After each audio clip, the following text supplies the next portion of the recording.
You can use one simple method and it's called the 6 steps. These are the steps that engineers take to solve problems. And this is what we teach our advisors to go through with our clients. Welcome back to another episode of Leverage Addicts podcast, where we talk about property investing and finance strategies here in the New Zealand market. I'm your host, Blandon. In today's episode, I want to start by asking you a question that you can reflect on. Have you ever felt stuck in your property investing journey, whether you're at the beginning or you feel like you're in the middle or you're close to the end, like something invisible is holding you back from making the progress that you feel like you should be making? Now, I certainly have felt like that for multiple facets of my life, and one of the books that I've been reading recently actually helped me to reflect on some of these ideas. This book is called Buy Your Time Back, and one of the concepts that it talked about was the 5 time assassins that hold entrepreneurs back from their own success. Now, I reflected on this concept because I like to read about things like marketing and business and properties. When I try to apply this concept into property investing, I felt it fit quite nicely. So that's what I'm going to share with you today, trying to make those 5 concepts relevant for property investing and what is holding our clients or new investors from their own success. So in this episode, we are going to be unveiling the hidden enemies within. I call it the 5 wealth assassins. These are not just obstacles. They are the silent progress killers lurking in your daily habits and decisions. Now, if we take the time to understand these 5 wealth killers, it's going to allow you to take the first step into liberating yourself and making the progress that you need to make. Take that next level on your wealth building journey. So let's dive in. The first concept is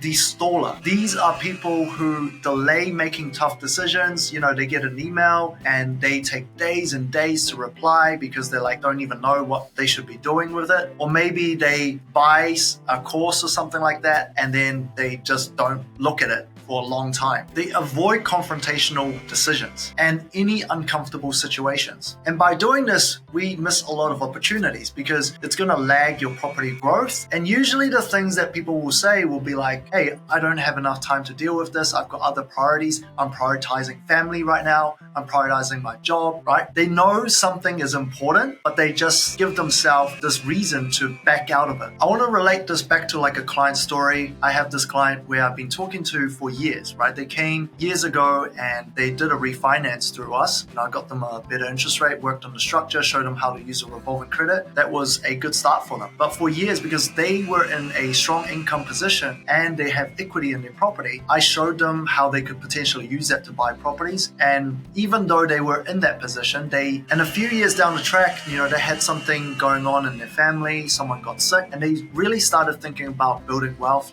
building more of a safety net for their family. And they started thinking about all the things that we have talked about over the years. And I said, look, what have stopped you in the past? And he said, what you were telling me seems too good to be true. And so what I saw was that he rather, believing or maybe just taking the time to understand a little bit more, he chose to, I'm just going to ignore this. It looks too good to be true. I'm not even going to learn about it. So it's something that they didn't decide. But now family's not in the best state. So now they're thinking about this and they could have done that a long time ago. And remember, with investing, it's about timing the market, not timing the market. So getting to those decisions earlier will make a huge difference. The second wealth killer is the micromanagement mindset. Now, this is obsessing about details, right? They struggle to delegate and trust other people. The consequence of this is inefficiencies in the way they're doing things. They miss broader opportunities, and the things they might say is like, hey, if you want something done right, you got to do it yourself. But there's just so much to do. Sometimes they just never get to a result. Now, I've seen clients like this position, right? So they came to us wanting the advice, and then what happened is giving us the job, but then every single little thing has to be done a certain way. And when we try to have an open discussion, it's like, hey, I thought we're going to have an open conversation about this, but the client became more defensive. They don't want to hear about anything. So at the time, I felt like, okay, I'm not sure why I'm in this process anyway. It's like, am I just doing the mortgage? Like, you can just go to the bank. I prefer to have an open conversation. It doesn't mean I have to be right, but I want to have a two-way conversation. And I thought maybe I'm not the best advisor for the client. It's not the best fit. Funnily enough, just a week later, that client emailed back and said, hey, look, look, I don't think we should continue to work together. I don't think it's a good fit. I was kind of relieved because I wanted to bring that up as well. And what I thought was the missed opportunity was being open to ideas and seeing how things could be done better, opposed to just doing the one way. This was something that I personally experienced in my business career, right? It's like, okay, how do I grow from, 20 people to 40 people? It's like, if I just stay in my own world, right? Not open to suggestions, just reading books. Like sometimes you read books and you understand something, but it's not easy to apply. And then when you try to apply it, there are small challenges that you might run into. So when I finally got the business mentor, that was when things opened up for me. Having that two-way conversation, having someone who's more experienced, seen a lot more, even though they don't face the same situation exactly like I am, they can sort of synthesize, right? And understand what you're going through and then mirror what their experience have been in those situations and see how they can help you apply those theories into your situation. So the third one that I want to talk about is the penny pincher. Now, this is overly focused on minimizing costs. Like everything is about, how much it costs. They want to save every single penny. What's the consequence of this? Well, overall, chances are you're going to have lower overall returns. You're going to miss high yielding opportunity, because the things that they say will be like, oh, that's too expensive. I'll just go without it. I'll pay for it when I get more progress, which is quite ironic because, usually people make you pay for something because there's value and they will help you make better progress. Otherwise, people won't buy it, right? It's like, why would people continue to pay for something that is not bringing them value? So I remember like one story back in 2021, I looked at this client profile. They came 2 years afterwards and they came in 2023 to talk about like, hey, Blandon, I'm not sure what I need to do now because I overpay for this property in Rotorua. At the time, we're doing a lot of deals in Rotorua with our paid group. So we got a property from the workshop. And essentially what we were buying was high yielding land banks in Rotorua, yielding around 6.5%. So this client actually, if I looked at the profile, they were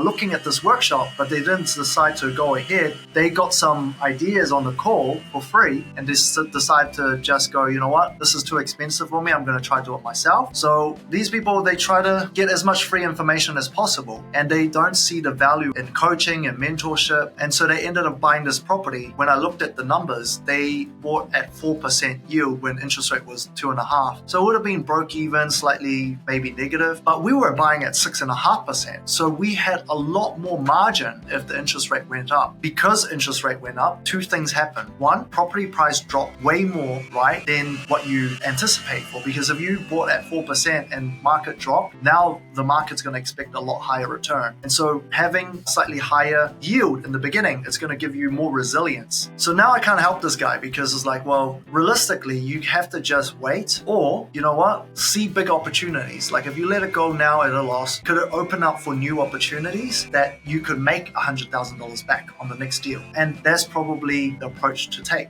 Either make more money, wait, or just figure out how you can make a loss now but make the money back somewhere else. The fourth one is the excuser, okay? And this is constantly judging without execution, right? They always have an excuse to why they can't do it. And the result is, you have stagnation. You've got the knowledge, but you fail to apply it. They say things like, if I was in the same position, I could have done it. The reason why I'm not doing it is because I don't have time. It's like, I could have done this. That's what they usually say. And it holds you back from connecting with people who are experts as well. Because if you start thinking like that and, people who are really, really good at doing something, as soon as they sense that you're like, okay, well, you're not really open to ideas, like you just think my success is based on luck, they don't really want to share anything with you. And that's what I've found, right? And if I have a group conversation, you can sometimes just pick out like who that person is. It's like they have these remarks where you just know they're kind of saying like, hey, you got there because you're lucky. And so this is really important. It's just to take that position of humility and be able to receive more information from other people. And you don't have to apply the same thing. Just understand your situation and maybe just do something that is relevant for your situation. Do something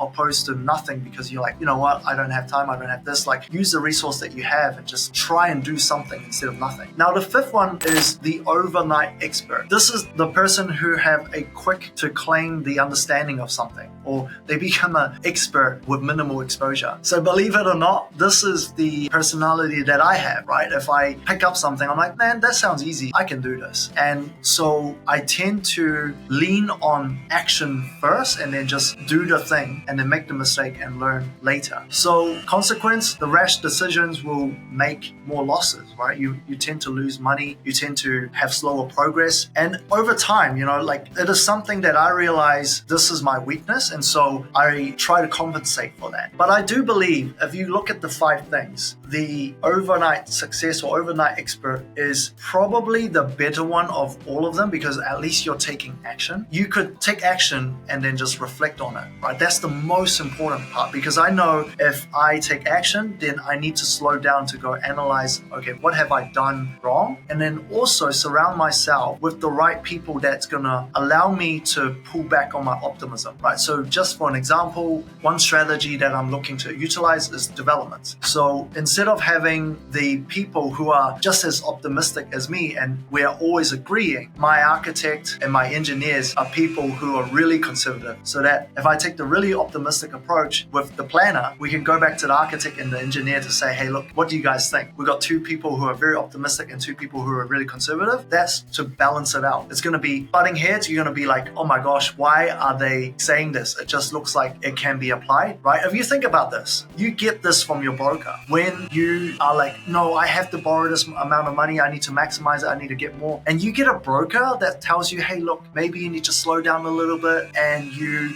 need to rethink about the risk. A lot of people will default to like, you know what, I'm just going to go find another broker that I could potentially get what I want, right? This is not the best way for growth, because you'll end up in a position where you just have a bunch of people that are over optimistic. So this is a really important lesson, okay? Now, thankfully, to fix most of these wealth killers, you can use one simple method, and it's called the 6 steps. These are the steps that engineers take to solve problems. And this is what we teach our advisors to go through with our clients, right? If you go through these 6 steps, it's going to allow you to make at least some progress for whatever wealth killer you might be stuck in. And the 6 steps are really simple. The first one is you need to clarify what your objective is. Make it something measurable, make it something attainable, make it something timely, right? Define the objective. What is it that you're actually trying to achieve? Sometimes you might just think it's a good idea and then you feel like this is the way to go, but you haven't decided because you haven't defined exactly what you're trying to accomplish here. So once you know what the goal is and objective, then you can define what the problem is, right? When you are thinking like, okay, I don't know how to progress with this, you can actually sit down. What are all your concerns? What are the problems that you're running into? Is it that I'm worried about, if I get bad tenants? Is it worried about like maybe I get the right city, it's not going to have any growth? Is it worried about buying like a bad property? All of these things can be defined. And as a third step, once you have defined those, you can list out all the solutions, right? It's not just one solution. What are the solutions to these? It's like, okay, well, actually, I need to learn more. I need to have a systematic way to approaching these problems. I need to find myself the experts that's going to teach me these things. I need to maybe listen to more podcasts. You can list out all the alternatives. You can read books. Then you can now look at the pros and cons. If you go podcast, webinar, books, you can look at your historic, record. It's like, how quick do you make progress by doing those? Like, you can write out the pros and cons. Pros is free. Cons is like, okay, well, actually, I'm not the type of person that just read all of this and then just apply it. It takes me years and years before I take action. Then that's a con, right? If you have someone, what I have learned in the past, potentially if someone I work with mentoring me and giving me clearer steps, I'm going to go way faster. What's the cost of that? And what's the cost of this? You can list out all of your alternative options, the pros and cons. Then the 5th and 6th step is really important, because 5th is setting up an action plan, writing the steps to making this happen. And then the 6th step is to reflect and reiterate. Because after you do all of this, most important thing, right? Like I said, if you're an overnight expert like myself, the best thing to do is spend the time to go, you know what? I'm going to spend 3 hours to reflect on this. Write myself an essay, right? I actually do that.